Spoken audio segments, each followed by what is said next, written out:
inspections, you don't know what you're gonna be walking in, I believe. I've only heard rumors about this now, so. Thank you. We'll talk later. Thank you very much. Okay, have a good night. Thank you, Keep up Debbie. the good work. Thank you. And Jeff, thank you for sharing that. That was very encouraging. Next item on our agenda is Board of Health.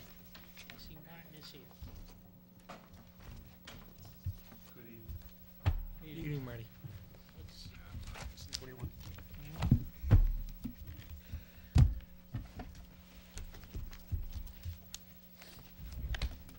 Your secretary's job is to identify sections. Can you tell him that?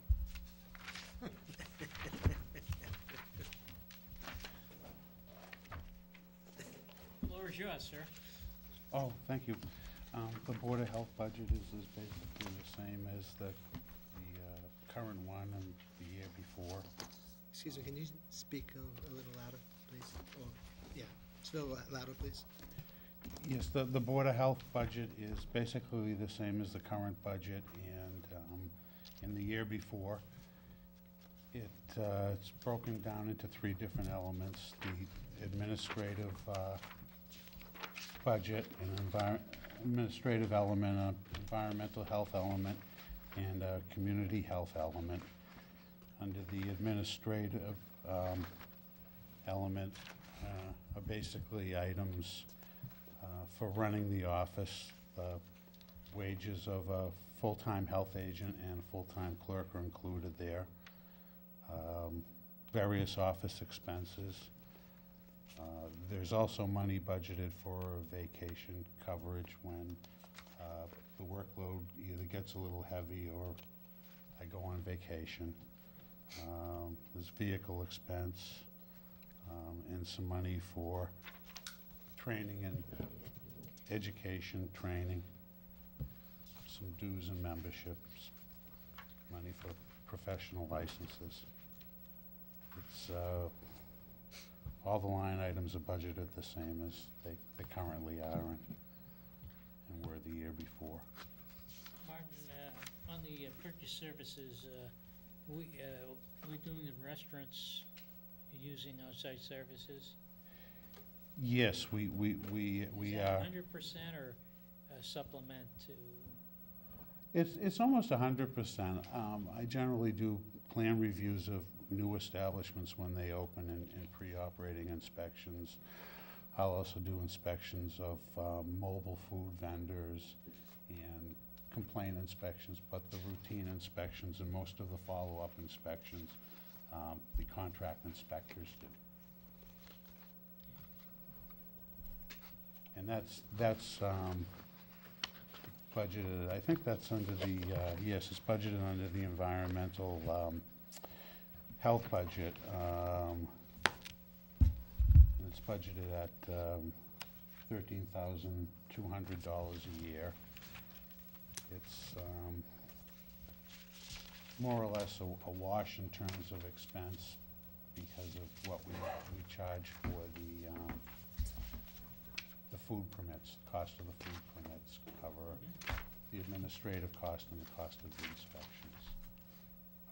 I think we'll probably come in under budget this year. We put it out for 3 quotes, and we got one that was a little bit less this time. Do we get any state grants on the mosquito control? Or is that all on our ticket?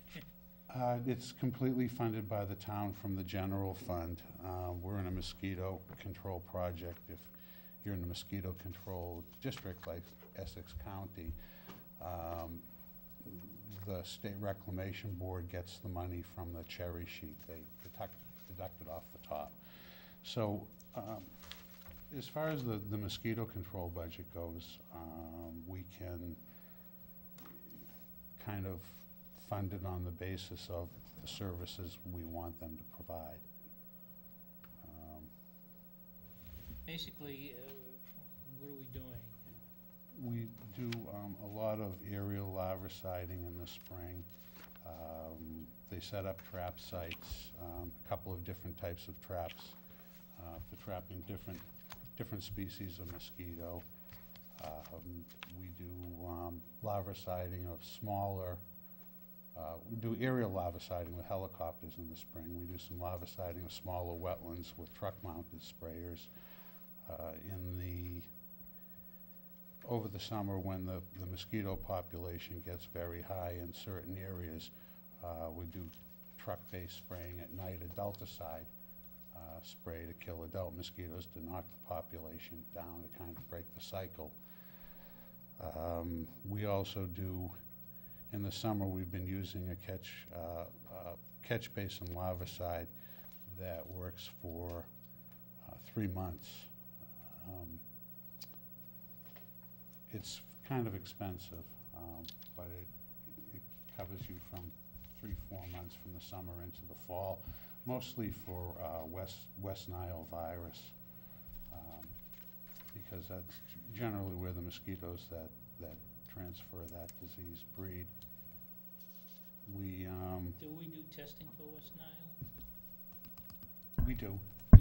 We do. Yes, it's a different kind of trap. It's called, rather than a light trap, it's a gravid trap. They use organic water. They make a mixture of kind of straw infusion in water, and they count those mosquitoes, and they're sent to the state lab.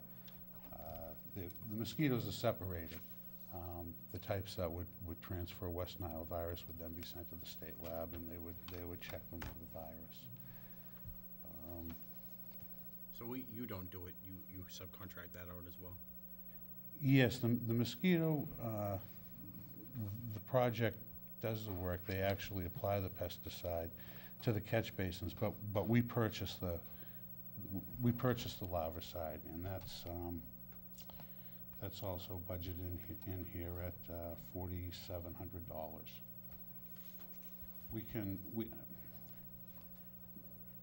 We could use a less expensive, we could use a biological larvicide called Vectolex. It's just a different form of the bacteria that we use for the aerial larviciding. We could use that in the catch basins, but it generally lasts 30 days. So if the catch basins go dry, you lose the effect. So if you want to use that, you have to be careful about the timing. So you would probably do it later at the end of the summer,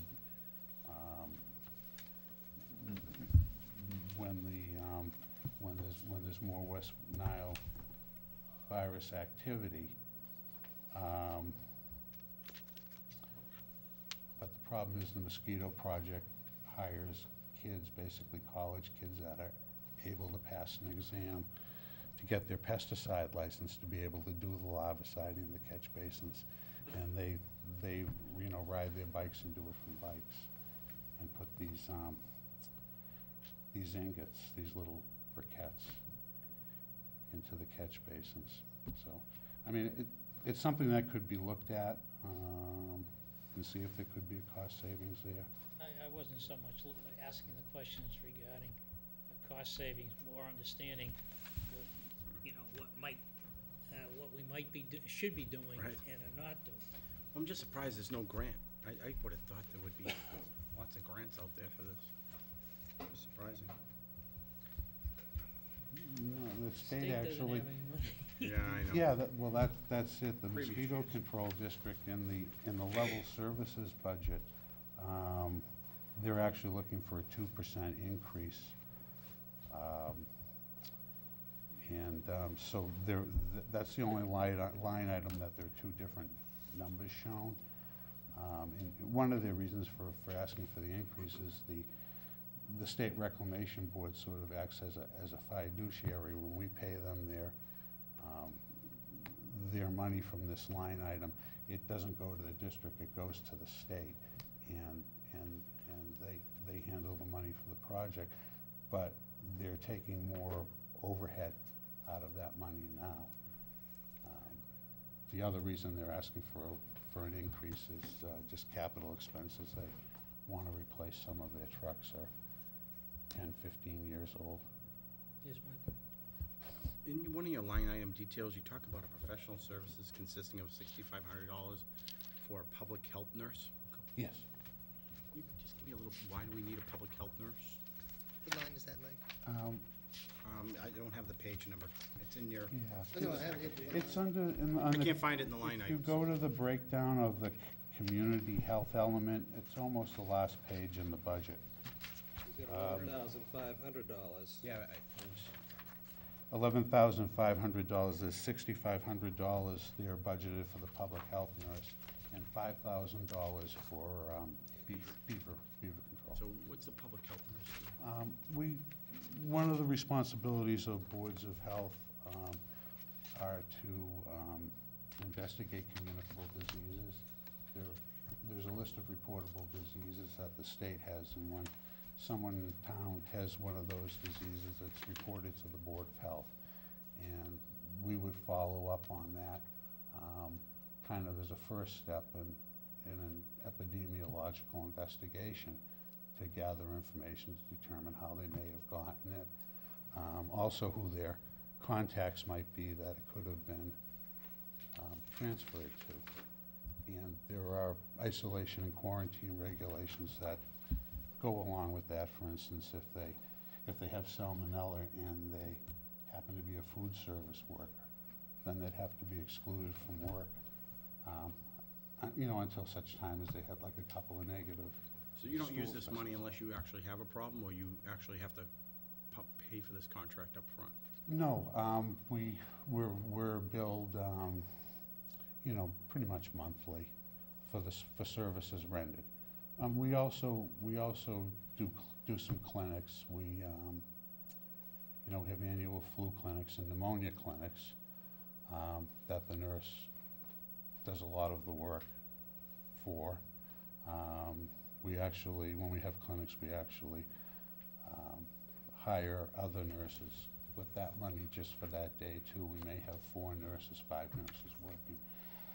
The public health nurse also spends a couple of hours on Monday, hour and a half, at the Council on Aging, checking blood pressure, non-communicable disease, helping people with medications. Okay. That sort of thing. Jeffrey? Yes. With the public health nurse, you said for services rendered monthly, so are you saying that we pretty much use the services of the nurse every month, or is there a time frame that we don't? Do we always fill that budget item? I don't know that we expend it entirely on the public health nurse. At the end of the year, that amount may be a little lower than what is budgeted. But it's an hourly rate, and it's based on the number of hours that she works. And I assume you never go over that. I mean, when you hit your limit, you hit your limit, I presume. Right. Okay. Thank you. You're welcome. Any further questions? Just, so Mr. most, O'Leary. yeah. So Martin, most of the services that your department provides are contracted out to various, and you oversee the vendors, right? I know when we're busy, the building season, you're busy out doing, new septic systems and septic repairs. How's what's the volume of, like septic repairs and things like that you've been doing over the last 12 months? Oh, it is definitely less than it's been in the past when the real estate market was very active. And there are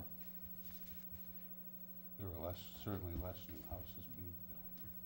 See, I didn't think he did it. I didn't think you did that, because I read this and I was looking for that. You don't have any of that in your description, that you do any of that. I think it's probably just in a general description of a half a dozen so sanitary environmental codes that boards of health administer and enforce. Yeah, I would, on septic systems, observe soil tests for new construction and repairs, upgrades of existing sewerage systems, review the plans, the designs when